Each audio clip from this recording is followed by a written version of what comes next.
시청자 여러분 안녕하십니까? 오늘의 이슈를 다양한 시각에서 신속 정확하게 전해드리는 OBS 뉴스 오늘입니다. 오늘 함께하실 두 분 소개해드립니다. 박진영 더불어민주당 상근 부대변인, 장성철 공감과 논쟁 정책센터 소장 나오셨습니다. 안녕하십니까? 안녕하세요. 어서 오세요.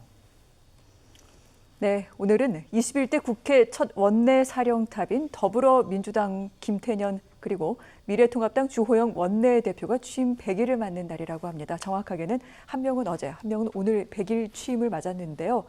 176석 대 103석 이렇게 출발을 했지요. 이 같은 의석 차를 배경으로 국회원 구성, 3차 추경, 또 각종 법안 처리 등등의 과정을 정말 숨가쁘게 치러보기도 했습니다. 이런 가운데 두 원내대표 출발 때와는 그 시기가 엇갈렸다, 이런 평가가 나오는 것도 같습니다. 그러면 두 원내대표 100일간의 행보를 좀 두 분의 평가를 들으면서 오늘 이야기 시작해 보도록 하겠습니다. 오늘 저희 뉴스 오늘과는 또 함께 처음 자리를 하신 박진영 부대변인님부터 두 원내대표 먼저 10점 만점에 몇 점을 줄 수 있을지부터 좀 말씀을 해주실까요? 저는 두 분이 파트너이기 때문에 같은 점수를 주고 싶어요. 두 분 다 6.9 정도. 흔히 하는 우리 중간에 미치지 못했다. 네. 저는 그 정도 평가를 주고 싶은데요. 여당 김태년 원내대표 같은 경우에는 임대차 3법이라든가 네. 추경이라든가 이런 부분들을 밀어붙이면서 입법적 성과는 냈는데 전투에는 이겼으나 민심은 잡지 못했다. 네. 저는 그렇게 봐줘야 될 것 같고요. 역으로 주호영 원내대표님 같은 경우에는 특별히 하신 일이 없으세요. 근데 어쨌든 이 민심에서 좋은 평가를 받았기 때문에 이분도 저는 손바닥에 마주쳐야 소리가 나니까 네. 두 분이 다 같은 점수 정도다, 이렇게 봐줄 수 있을 것 같습니다. 그렇군요. 10점 만점에 6.9점 둘 다 똑같이 주겠다라고 말씀을 하셨고, 김태년 원내대표 전투에는 이겼으나 민심은 잃었다. 주호영 원내대표 한 것은 없으나 민심은 얻었다라고 두 원내대표에 대해 사실은 비판적인 의견을 주신 것 같습니다. 장 소장님의 평가 기대되는데요. 김태년 원내대표 같은 경우에는요, 진영에는 10점이에요. 10점 만점에 10점. 근데 네. 국민을 향해서는 10점 만점에 4.9점. 꽈락이다라고 좀 말씀드리고 싶어요. 왜냐하면 잘하지 못했다.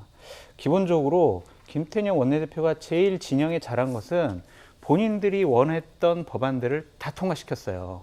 그랬는데 결국에는 법안을 통과시킴으로써 얻어야 할 민심을 얻지 못했습니다. 그것이 지지율 하락으로 나타난 거죠. 그래서 저는 진영에는 10점, 국민에게는 4.9점 이렇게 주고, 주호영 원내대표 같은 경우엔 진영에는 5.1점, 국민에게도 5.1점 이렇게 말씀드리고 싶어요. 네. 잘한 것이 특별히 없어요. 근데 하지만 못한 것도 없다라는 말씀을 드립니다. 기본적으로 주호영 원내대표가 잘한 것은 당을 좀 안정적으로 관리한 것이 아니냐.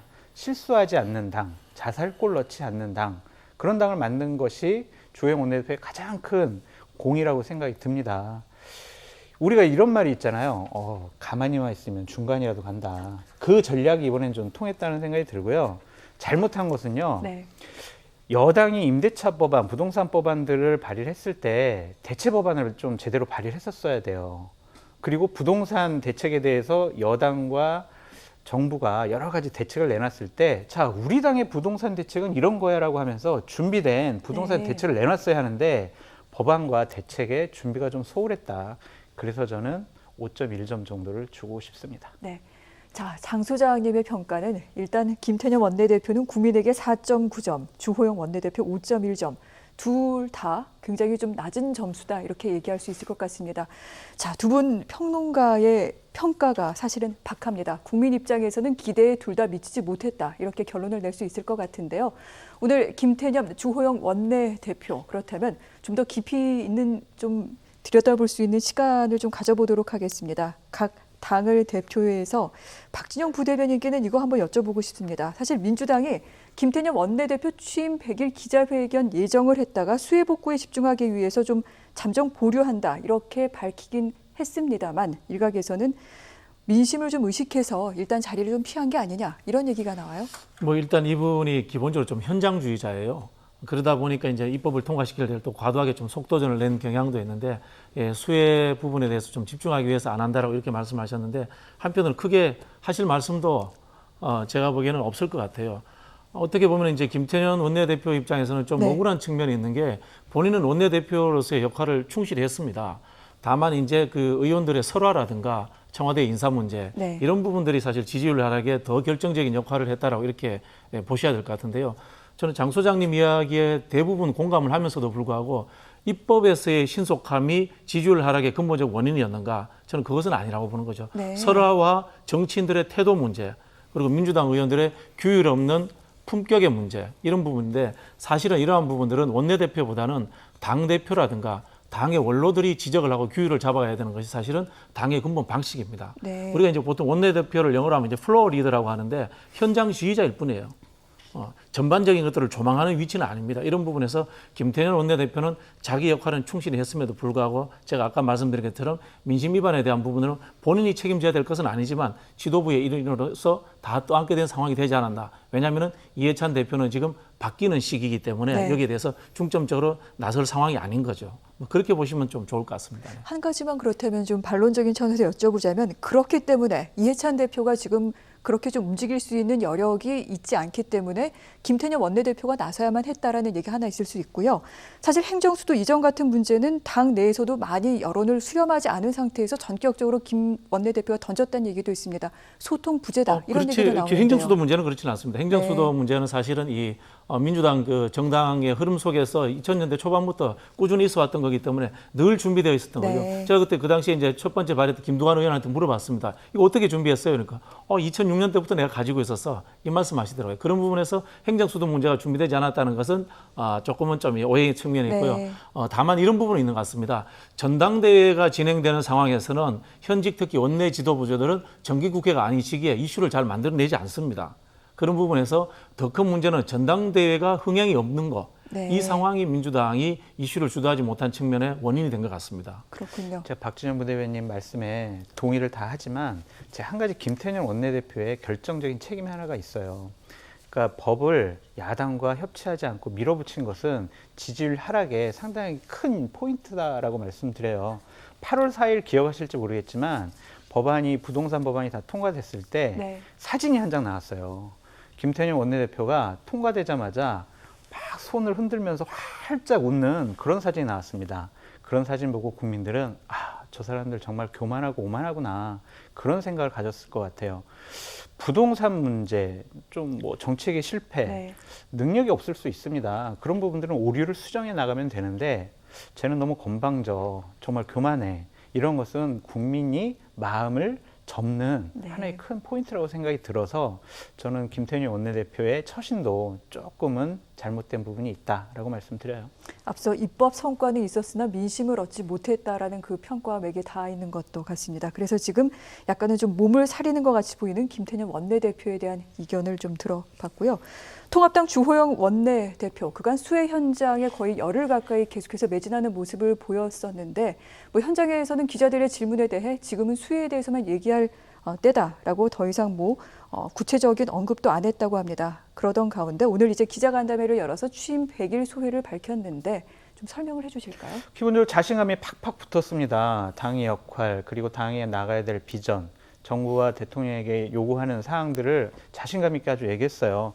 국민만 믿고 집권 세력의 독주와 폭정을 저지하겠습니다. 라는 얘기를 했고 보수의 가치인 나눔, 배려 등 온기를 더하는 당의 변화를 이끌어내겠다라는 말씀도 했어요. 그리고 대통령께는 제발 소통을 늘려달라. 타협을 하지 않으면 기본적으로 협치를 못 이룬다라는 요구까지 했습니다. 기본적으로 대통령께서 개원협상 때 21대 국회는 새로운 협치에 그런 시대를 이끌어 나가야 된다라고 말씀을 하셨는데 기본적으로 여당은 그 대통령의 말을 수행하지 않았어요. 그런 부분들이 지금 여당과 야당이 제대로 된 협치를 하지 못하는 근본 원인이다라고 주호영 원내대표는 얘기를 하고 있는데 기본적으로 좀 자신감이 많이 생긴 것 같아요. 기본적으로 이렇게 되면은요, 또 힘이 들어갑니다. 우리가 지지율이 민주당보다는 높아졌어. 2022년도에 선거에서 정권 교체를 해야 된다라는 여론이 더 높아. 이런 생각 때문에 네. 기본적으로 여태까지 안정적으로 실수하지 않고 당을 관리해왔던 주호영 원내대표부터 자칫 잘못하면 힘이 들어가서 실수할 수도 있다. 이런 부분을 가장 조심해야 된다라고 말씀드립니다. 네. 장 소장님께도 하나만 더 여쭤보도록 하겠습니다. 오늘 기자회견문을 보면은요, 여당에 대해 합의한 국회 운영이라는 원칙과 관행으로 되돌아올 수 있기를 기다리겠다 이렇게 밝혔는데 지금과 같은 원내 전략은 계속해서 유지하겠다는 뜻 아닙니까? 원내 전략이 없어요. 있을까요? 지금 주호영 원내대표는요, 그냥 여당이 밀어붙이면은 그냥 소리 지르고 이게 뭐야 하면서 퇴장하고 그 다음에 소통관에서 기자회견하고 이런 거밖에 할 수 있는 게 없어요. 기본적으로 국회법, 국회 룰이라는 거는요, 네. 여당이 양보하고 배려하지 않으면 야당으로서는 할 수 있는 게 아무것도 없습니다. 기본적으로 법안 심사할 때 정말 법안 심사 소위, 그 다음에 예산 심사 소위 이런 것부터 열어야 되는데 그런 거 다 건너뛰고 상임위 전체 회의에서 네. 그냥 강행 표결로 모든 법안을 다 처리시키고 거의 일주일 만에 모든 법안을 본회의에서 다 표결 처리해버렸어요. 야당의 역할을 할 수가 없었습니다. 그러니까 이런 부분 국회법에 규정되어 있고 여태까지 관행, 전례로 네. 국회에서 아름답게 진행되었던 여러 가지 규칙들을 여당이 좀 넉넉한 마음으로 양보하면서 야당을 좀 배려했으면 좋겠다라는 뜻으로 읽혀집니다.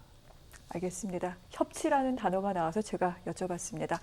이렇게 취임 100일을 맞이한 여야 원내대표의 이야기를 좀 나눠봤는데요. 근데 앞으로 진짜 승부처는 9월 정기국회가 될 것이다. 이런 얘기가 많이 나오고 있습니다. 개혁 법안들 처리를 또 앞두고 있기도 하고요.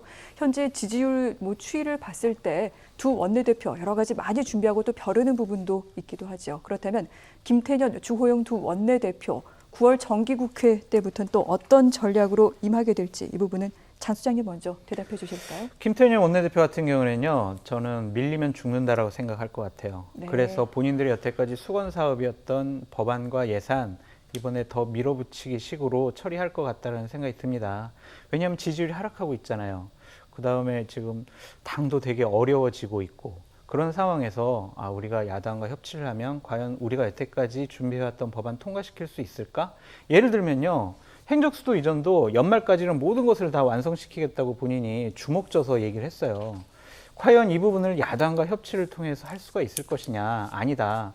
행정수도 이전을 해야 된다라고 본인이 결심했으면 밀어붙일 것 같습니다. 그런데요. 이렇게 밀어붙이기식 일방통행 의회 독재를 하면 민주당 지지율 더 떨어지고 더 망하는 길이 갑니다. 그러니까 저는 제발 부탁하고 싶어요. 넉넉한 마음으로 제발 좀 상의하세요. 야당과 상의해서 머리 맞대고 얼굴 맞대고 머리 맞대가지고 국민을 위한 좋은 법안, 대안, 부작용 최소화하는 법안 만들어내란 말이에요. 그런 것들이 국정 운영에 무한 책임을 갖고 있는 네. 집권 여당의 책임이다라는 말씀을 드리고요. 주호영 원내대표 같은 경우에는 이제 정기국회 국정감사 무대를 상당히 잘 활용하려고 할 것 같아요. 결국에는 국정감사는 야당의 몫이거든요. 그래서 정부의 잘못을 정확히 지적을 하고 네. 대안 세력으로서의 야당의 역할을 국민들에게 각인시키는 그런 계기로 삼을 것 같습니다. 그렇군요. 자, 야당 입장에서는 여당의 하는 것을 계속해서 지켜보면서 그 어떤 허점이라든가 틈을 파고들 것이다. 그렇게 얘기할 수 있을 것 같은데 어떻습니까? 저희 행정수도 문제는 제가 보기에는 밀어붙이지는 않을 것 같아요. 네. 그게 왜냐하면 어쨌든 국민적 합의가 있어야 되는 부분인 거고 실제로 미래통합당 의원분들이 영남이라든가 충청권 의원들이 더 많으시기 때문에 여기 우호적인 분들도 많아요. 속마음으로. 그렇기 때문에 그런 부분은 아닌 것 같고요. 말씀하신 것처럼 이제 고민을 할 수밖에 없습니다. 176석을 줬는데 우리 지지층 이야기하는 개혁 입법들을 왜 통과시키지 못해? 라는 쪽에 의견이 있는 거고 그리고 또 싸우지 말라는 중도적 의견이 있는 거고 이 네. 속에서 굉장히 고민을 할 수밖에 없습니다.